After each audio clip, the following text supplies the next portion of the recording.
Count to 20 for me, please. 1, 2, 3, 4, 5, 6, 7, 8, 9, 10, 11, 12, 13, 14, 15, 16, 17, 18, 19, 20. Thank you. 1, 2, 3, 4, 5, 6, 7... Funny. 8, 9, 10, 11, 12, 13, 14, 15, 16, 17, Oh, 18, 19, 20. Do you know what me and Lamsey were doing to piss off Ange? So, obviously, Ange reads out the WhatsApp number, doesn't she, on the show? So, every time she'd say 07967, me and Lamsey would just be in the background going like that. Does she hate it? Oh, she was getting so annoyed. She messed it up the first time we did it, because she just started laughing and burst out laughing. She got to like 07967. We did it. She started laughing and she 109958. She couldn't finish the rest of it. Anyway.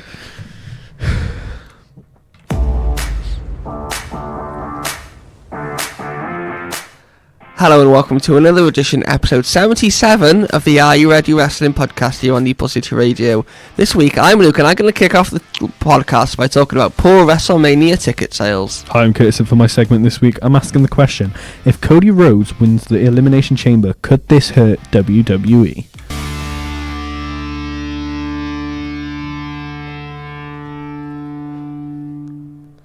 We're a man down today.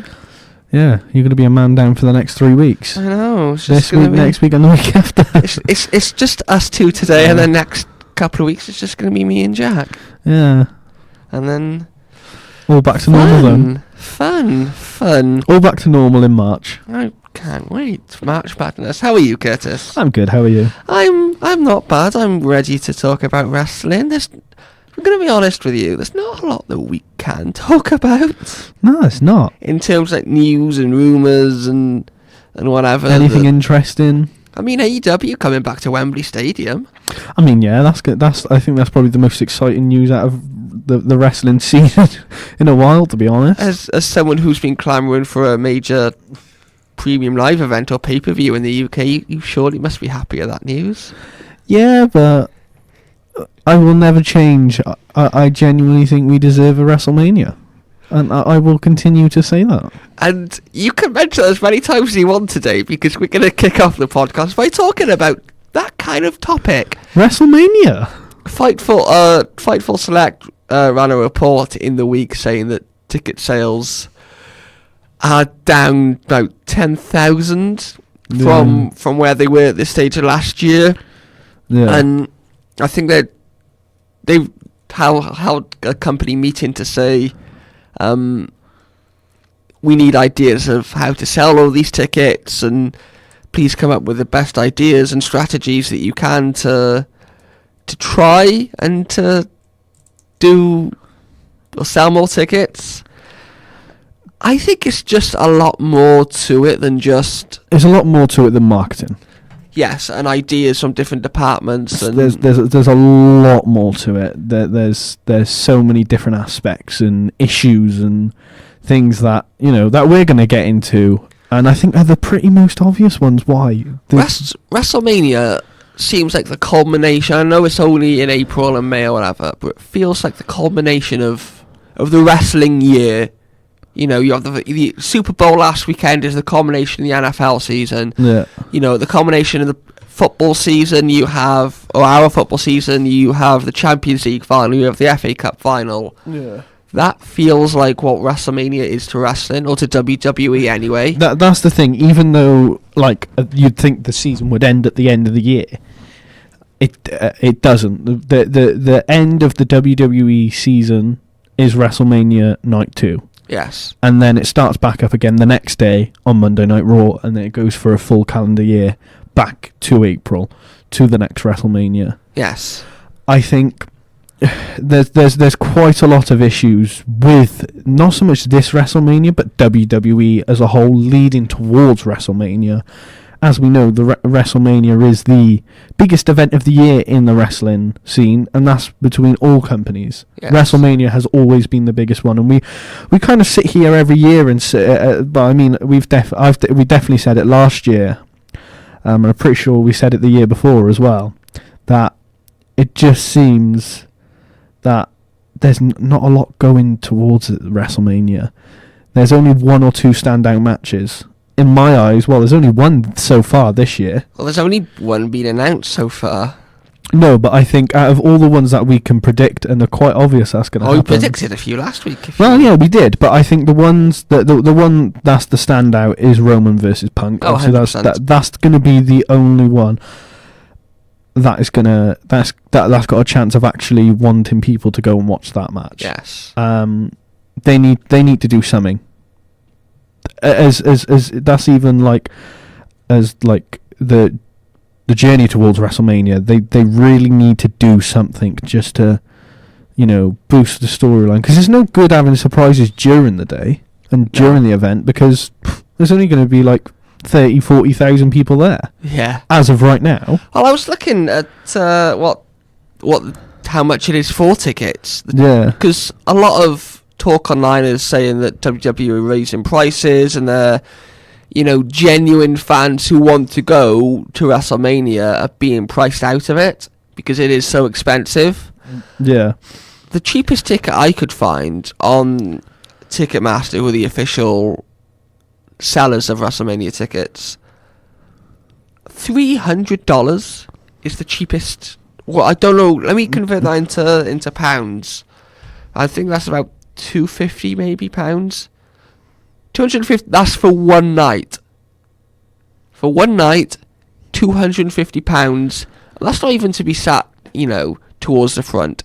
That's up in the gods. That's right at the back of the stadium, where you probably won't even be able to see the ring. Probably get a better view watching the big screen up above the ring. So yeah, that's kind of been a criticism since TKO took over, and I've tried to make as much money as possible, because even though WWE have been making all these record profits, and they'll say this is the biggest gate for WrestleMania, this is the biggest gate for Royal Rumble, for this event, for that event, in this city, in that city. It's not. It is, but that's because they keep raising the prices and raising them again and again and again. But this is the thing, right? What they don't include, right? So for one night, it's £250, right? For the UK fans, you've got to then think a hotel. That's $220 just for your ticket for one night. $220 or £220? £220. Okay, so £220, right? You've then got to think your flight there and back to Las Vegas. Mm. You've then got to think hotels. Yep. You've then got to think food, drinks, and quite a lot of WWE fans want to spend a bit of money at the shop. Yes, of course. That's going to be expensive. To remember that you've been there, and T-shirts and stuff. Yep. That's you're looking at like just for you being at the event is gonna, and that's just for one night. Yes. You got to think if it's 2 nights, that's 440. How much is it? 240 or 220? It would be 440 for 2 nights for us. 440 for 2 nights, and that's so it's 440 quid, right? Just for 2 nights for one person. Yes. Right. You've then got to think of the prices of flights. Yep. And how expensive Las Vegas is with hotels. It's not cheap over there. I mean, Las Vegas is a tourist destination anyway, so it's going to be, expensive to go over there, because they expect so many people to go over there because of the nature of it. Yeah. And I've made this point in our notes, and I want to bring it up now, because it was there last year. Yeah. Do you think that's hurt it even more? Because we know that WrestleMania and Las Vegas is a very touristy destination. Lots and lots of people from all over the world go to WrestleMania to watch the event, to go around the city, to do whatever. Do you feel that them going back there also has... If you went last year, are you likely to go again this year, is kind of the question I'm asking. I think if you're a wrestling fan, yeah, you would. But it depends. If you're living over there, then yeah. If you're living over there, it'll be a lot cheaper for you. Yeah. I mean, you probably have to drive there, and with like petrol costs, it might work out around the same. Maybe depends where you're travelling from. I think it all depends on where you're living. Yes. But I think that's one of the key factors. I think the problem is the main reason. There's a few main reasons why they're not selling tickets. One, the fact that it's in Las Vegas again. It wasn't scheduled to be in Las Vegas. They announced it to be in New Orleans. New Orleans. The Rock came out on SmackDown and said it's going to be in New Orleans. And then all of a sudden, then they're like, no, it's going back to Las Vegas because Las Vegas offered, I think, more money. Hence why TKO said, yeah, because they want more money. Having more money isn't a good thing. Do you think for a company anyway? Yes, it makes sense because you've got to spend so much keeping the company going, but you're just going to lose fans, and eventually it's just going to fold. Do you think this might open TKO's eyes to that a little bit? I think so. Because obviously they've been running UFC for a while, and UFC are doing, really good. They've got really good attendances wherever they go, and they sell out, and really popular. And do you know why that is? Because they're putting good fights on. Yes. Whereas WWE aren't putting good matches on for these shows. It's the same similar storylines with similar wrestlers, and I think one of the main reasons is obviously because it's moved back to Las Vegas, and the TV isn't that good at the moment. There's no real good direction for matches going into WrestleMania. There's only really one. Some of the matches we think we might be getting seem a bit boring, a bit stale, which I know you want to talk about a little bit later. Yeah, but I think the problem is there's no real good direction going towards WrestleMania. It's meant to be the biggest hyped show of the year, and there's not a lot going on, is there? There's really not, and the storylines that, like you said, that we expect are. They're very samey and a bit stale now and a bit boring. They are. We'll come on to that in your talking point. Also, this is the last WrestleMania before they go to Saudi Arabia next year. Yes, it is. So I thought that people might go to that thinking that they're not going to get another WrestleMania for another 2 years. Yeah. So this is their last chance to go, kind of thing. Yeah. But it hasn't seemed to. And I mean, 10,000 down compared to this time last year. It's not a small drop in the pan, is it? That's quite a large number. Yeah, it's not like 1,000 or 2,000. Or even a couple of hundred. Yeah, it's 10,000. That's 10,000 less people that have bought tickets, and you've got to think, right? Even though, I think, how many have bought tickets? Like 30,000? 35, 40,000? 35,000, right? There's a 50-50 chance that half of those people ain't going to turn up for whatever reason. It may be that they can't go anymore, they're unwell, they got family issues. There's going to be a lot of people that are going to drop out. Yes, that's an issue. And normally what happens is the tickets are normally fairly cheap. You buy them, you can't go, you resell them for a bit more than you paid for them. Yes. Because there's so much, no one's going to buy them. No one's going to buy them. You're going to look at that price and think, and it's like when you see, it's kind of less relate to like a music artist. You see a music artist that's touring in your city that you want to see, and you see the ticket prices are like £200. Yes, you're like, no, you're not going to go. You're not going to go. You'd just be like, no, you're all right. I ain't going to pay that much. No. So last year for WrestleMania, for one of the nights, they had 63,226. So they've sold around half of that, and the capacity for the NFL anyway, I know obviously they'll cut off half of the arena for the stage and for the production or whatever. 65,000. So based on the Fightful report, there's still 30,000 tickets left to be sold, and there was only 20,000 this time last year to be sold. So they've got a lot of a mountain to climb. And how long is it until WrestleMania? It's about 2 months, isn't it? Just over 2 months. Just over 2 months. And I mean, I know so far we only have the one match announced, and as we get closer, we get more matches, and I'm sure that TV might get a bit better as we, someone like Brock Lesnar's going to be on TV more, Roman Reigns is going to be on TV more. We could get the return of Seth Rollins for whatever he's going to do, with Braun Breaker being out injured. Bianca as well could come back. Bianca Belair potentially coming back to face Jade Cargill. We got all these big names on TV that people are going to want to go and see. Especially, that just might make it a bit more interesting and fun going forward. Yeah, I think they need to do something. They need to bring. They need to have big matches. Who knows? Maybe Chris Jericho. He could have a match at WrestleMania. That's going to sell tickets because people are going to want to see him. Gunther? Possibly. End his career. Who do you think is going to face Gunther at Mania? It's going to be someone that's obviously going to get retired. Potentially a legend. I could see that happening. I don't think it'll be Brock, because I think Brock Lesnar will face him at SummerSlam. Yeah, I think Brock could face Obafemi. Yeah, Brock could face Obafemi. Is the direction I think they could go in, considering Brock, hasn't got long left. He's closer to the end than he is to the start of his career. Someone maybe like Ilya Dragunov. You think Dragunov will retire? No. To face Gunther. But who wins? Probably Gunther.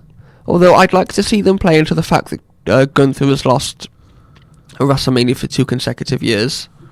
He lost to Jey Uso obviously last year, and he lost to Sami Zayn the year before for the Intercontinental title. Possibly.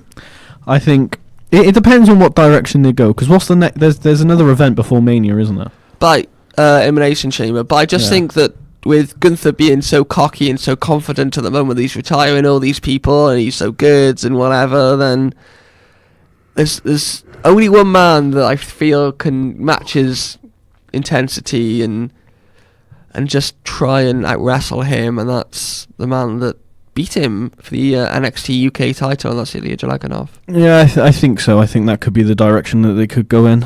I'm trying to think what other big matches that they could do. AJ Lee and Becky Lynch, if they was to do that, that would sell. Yeah, but that's been announced for Elimination Chamber. But they could have a series of matches. Something could happen in the one, and we could see that go into the other. And I'm sure they'll definitely have a rematch at Mania, or that someone will be. Both of them will be involved at Mania in some form of way. Yes, unless they get injured. But yeah, Rhea and Io against the Bella Twins. Yeah, I could see that. The Usos versus someone. Lucha Brothers. I'd love to see that match. At least we know it would be super kick. El Grande Americano versus El Grande Americano in a mask versus mask match. Yeah. And then we see Chad Gable get unmasked as the original. Would you unmask Chad Gable or Ludwig Kaiser? I think you'd unmask Ludwig Kaiser. Really? And then take him back on the solo run. Really? As Ludwig Kaiser, yeah. Because I feel that he's dedicated so much of his time to it. He's learned Spanish, he's learned mannerisms, he's learned this, and he just seems like he fits the character so well. I don't know, because who's got more of a chance of doing well on a solo run between Chad Gable and Kaiser? I think Chad Gable's closer to retirement than Chad, I feel like we always say, should be pushed more. Yeah, he should be pushed more. Hence why he got the like the El Grande Americano thing. But obviously he got injured, so then there was like, well, they played into the storyline. They're obviously gonna play into the storyline. It's quite obvious of one of them two being unmasked. Well, yeah, considering that on Monday Night Raw just gone, Javon Evans had a mystery opponent that ended up being the original Grande Americano. Yeah. So, yeah, what other matches we could see? Obviously, Liv Morgan, we don't know who she's going to face. Probably Stephanie McMahon. Yeah. Finn versus Dominic. Bad Bunny, do we think we could see? I've seen people say Bad Bunny against Logan Paul. Yeah, I could see that. It wouldn't surprise me if that happens again. Considering that Logan Paul at the Super Bowl last week made comments about Bad Bunny, which felt very WWE intended, like, and whatever. And just like after Logan Paul, I can't remember who he boxed, but he boxed someone. And then after that, he said, "I want Rey Mysterio next to the WWE United States title," and then that kind of was intentional. I just think that WrestleMania. Is there the hype level there that there usually is at this stage for the WrestleMania? I think the answer is no. No. Because TKO went with the highest bidder, even though they already announced that WrestleMania was going to go to New Orleans. And I just feel like sometimes they need to listen to the fans more. And I feel like Triple H, and look at R-Truth, for example. You've watched WWE Unreal Season 2. R-Truth, obviously, we were here when he announced that he was leaving WWE, weren't we, Curtis? I think he broke the news to us. Yeah. And then the fan demand and fans wanting him. Cody Rhodes as well. Obviously, when Cody won the Rumble second time round and chose... Well, he didn't really choose Roman. It was looking like he was going to choose Roman. And then he said, I'll face you for the title, but not now, because someone else wants to. And then The Rock came out, and that was seemingly the direction we were going to go. But then fans demanded for Cody Rhodes. And so fans do hold still some power in this all. Yeah. And I just feel like TKO need to listen to us a little bit more. Yeah. No, we've always said it. They need to listen to their fans more. They do.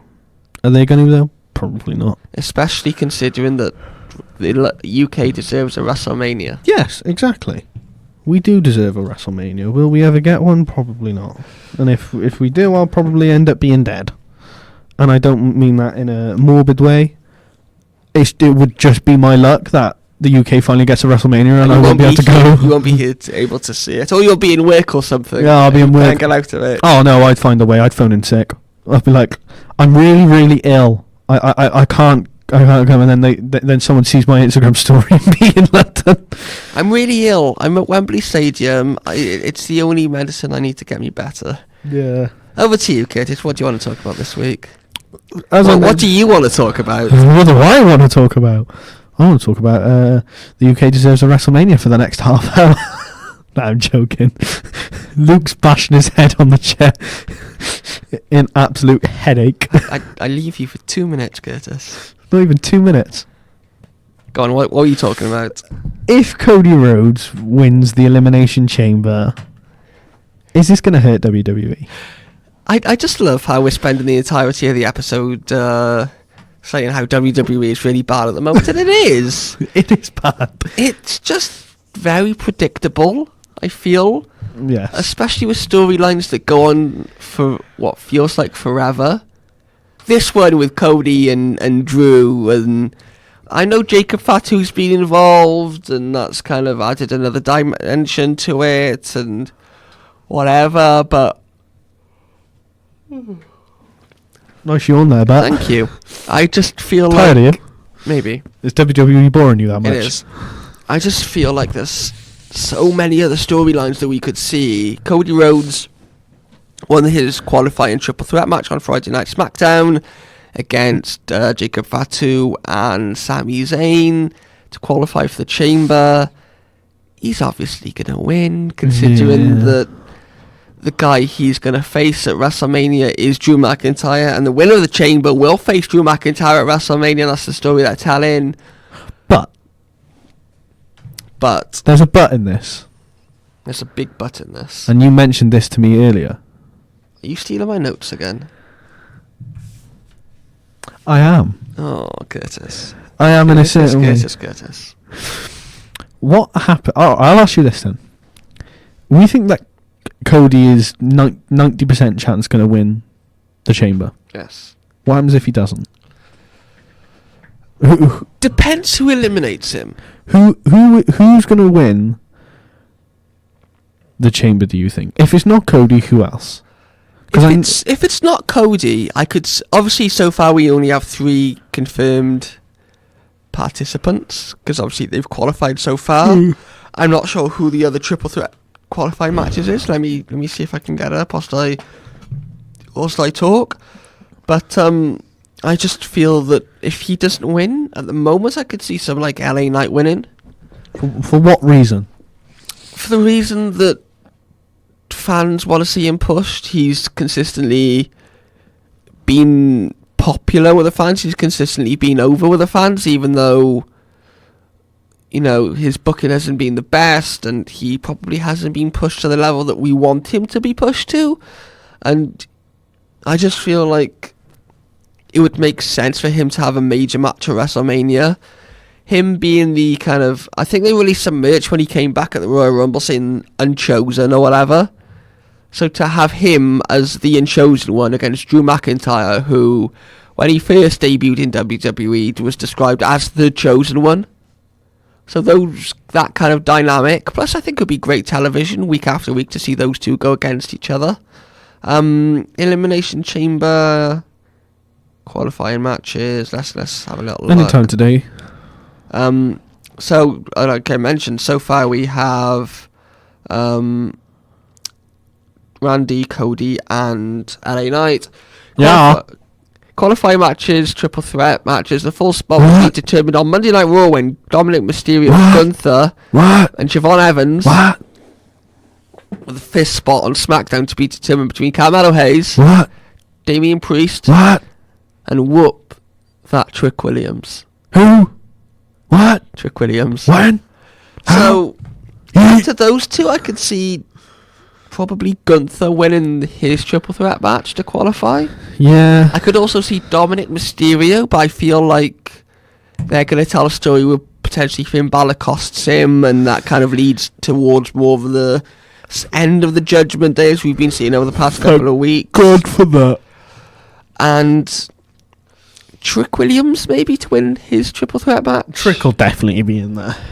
I think this is how I seen it go, and this is very similar to yours.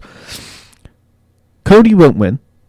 Right, if Cody won't win, is it too obvious that Cody's going to win? And do you think that's why they've put him and they're telling the story? It's like putting someone as big as Cody in, and then it's quite obvious they're gonna win. It's very, very much obvious, and I think what they're gonna do here is not have Cody win to play into the fact that it's gonna be Cody versus Randy at WrestleMania.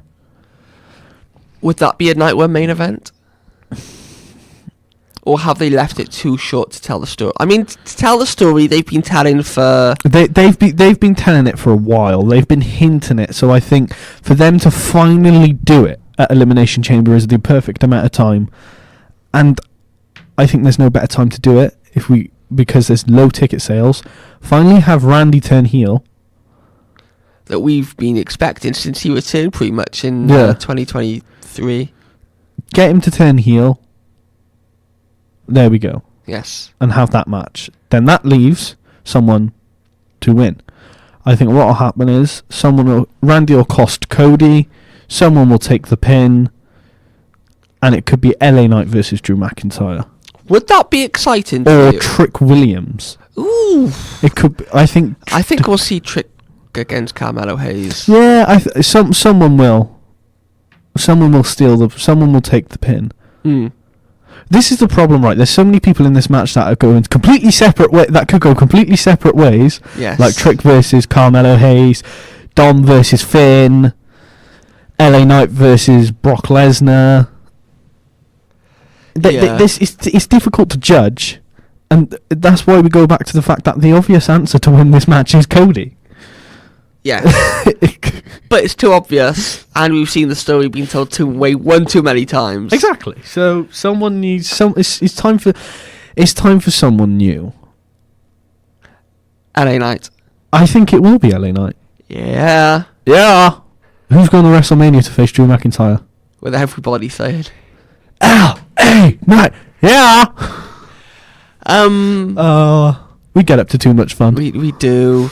We are missing you, Jack. How dare he miss a podcast? I know. And how dare I miss the next 2 weeks as well? I know, right? Offer me Ollybobs. Yeah. And enjoy. I will. And then I'm off to see Bad Boy Chiliquer as well. In Bradford. Yeah. So by the time you're next with us, Elimination Chamber would have happened. Yes. Because it's in 2 weeks' time. And what date is it? Is it the 28th? 28th. Oh, so the 29th. No, the 1st for us, because obviously it's February. I'll be in Bradford. I'll be in Bradford then. There you go. You can watch it from the comfort of Bradford on Netflix, live on Netflix. To be honest, I'll probably be drunk. Probably. You won't even. You'll be getting messages in our chat saying what's going on. You're like, huh? Not realising what's going on. Is it the Saturday night? I believe so. So I'll be. Well, what time is it? Our time, like 12 p.m. I'd imagine it would start then. Let me see if I can. Because I know the show finishes at 11. I don't know what time I'm going to end up leaving. I know for the show ends for the fans, but I'm not. I'm backstage, so You're a super fan. I'm more than a super fan. Oof. I've got access all areas. I'll be on the side of the stage. Yep, yeah. Starts at midnight. So it's going into the Sunday, as usual. Yes, as usual with WWE events. Anyway, I feel like we're waffling now. Thank you, Curtis. Thanks, Luke. Thank you for listening to another edition of the Are You Ready Wrestling podcast. We'll see you soon. Yeah.